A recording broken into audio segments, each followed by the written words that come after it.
নমস্কার বন্ধুরা, আমার RitzTipz চ্যানেলে তোমাদের সকলকে জানাই স্বাগত। আশা করি তোমরা সকলে খুব ভালো আছো। আজ তোমাদের সাথে আমি শেয়ার করব সুজি আর কাঁচা আলুর একটা মজাদার রেসিপি। চলো তবে রান্না শুরু করি। একটি বড় পাত্রে আমি নিয়ে নিচ্ছি হাফ কাপ পরিমাণ সুজি, আর নিচ্ছি আমি এখানে 2 টেবিল চামচ পরিমাণে টক দই। বন্ধুরা, টক দই দেওয়ার পর আমি দই আর সুজি ভালো মতন এখন মিশিয়ে নিচ্ছি চামচের সাহায্যে। ভালো মতন মিশিয়ে নেওয়ার পর এর মধ্যে এখন আমি দিয়ে দিচ্ছি জল।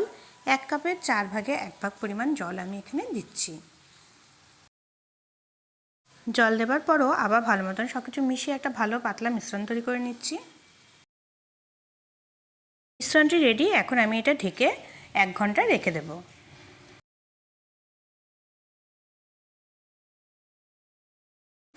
এক ঘন্টা পর একটা কাঁচা আলু উপরে খোসাটা আমি ছাড়িয়ে এভাবে গ্রেটারের সাহায্যে গ্রেট করে নেব।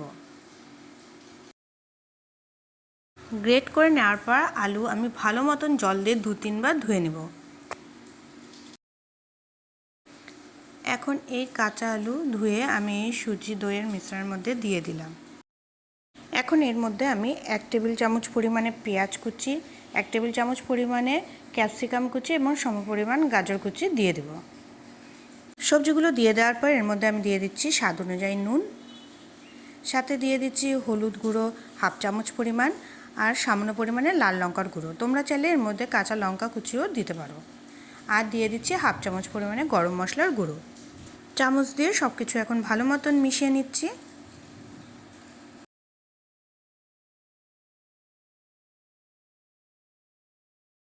ভালো মতন সব কিছু মেশানো হয়ে গেছে।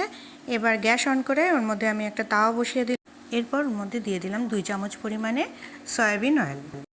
তেল তাওয়ার মধ্যে ভালো মতন ছড়িয়ে দিয়ে এর মধ্যে এখন আমি দিয়ে দিলাম হাফ চামচ পরিমাণে কালো সর্ষে, আর দিয়ে দিলাম কিছু কারি পাতা। 1 মিনিট এটা আমি ভেজে নেব। এবার আমি চামচের সাহায্যে সুজির মিশ্রণটি গরম তেলের মধ্যে দিয়ে দেব ধীরে ধীরে।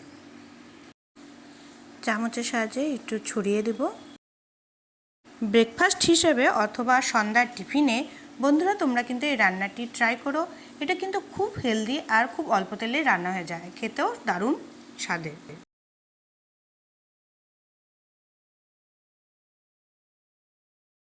মিডিয়াম হিটে 2 মিনিট আমি ভেজে নেব এক সাইড ভেজে নেওয়ার পর আমি এগুলো উল্টে দিব যাতে ওই সাইডও ভাজা হয়ে যায়। দুপাশে 2 মিনিট করে মিডিয়াম তাপে ভেজে নেওয়ার পর আমি হিটটাকে বাড়িয়ে দেব। তারপর লাল লাল করে আবার 2 সাইডই ভেজে নেব।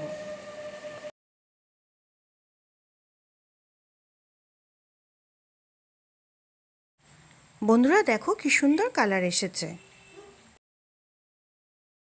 এগুলো ভাজা হয়ে গেছে, এগুলো অন্য একটা পাত্রে তুলে নিচ্ছি।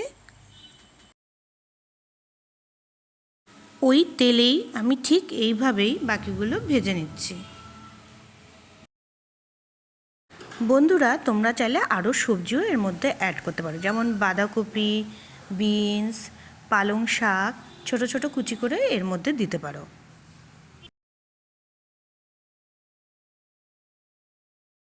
বাকিগুলোও তৈরি হয়ে আছে, এগুলোও আমি পাত্রে উঠিয়ে নিচ্ছি। এখানে আমি টমেটো সসের সাথে পরিবেশন করছি। তোমরা চাইলে তোমাদের পছন্দ সস বা চাটনির সাথে পরিবেশন করতে পারো। তোমরা বাড়িতে অবশ্যই ট্রাই করো এবং আমাকে কমেন্ট করে জানিও তোমাদের কেমন লাগলো। বন্ধুরা ভালো লেগে থাকলে অবশ্যই কিন্তু লাইক করো, শেয়ার করো এবং চ্যানেলটিকে সাবস্ক্রাইব করে দিও।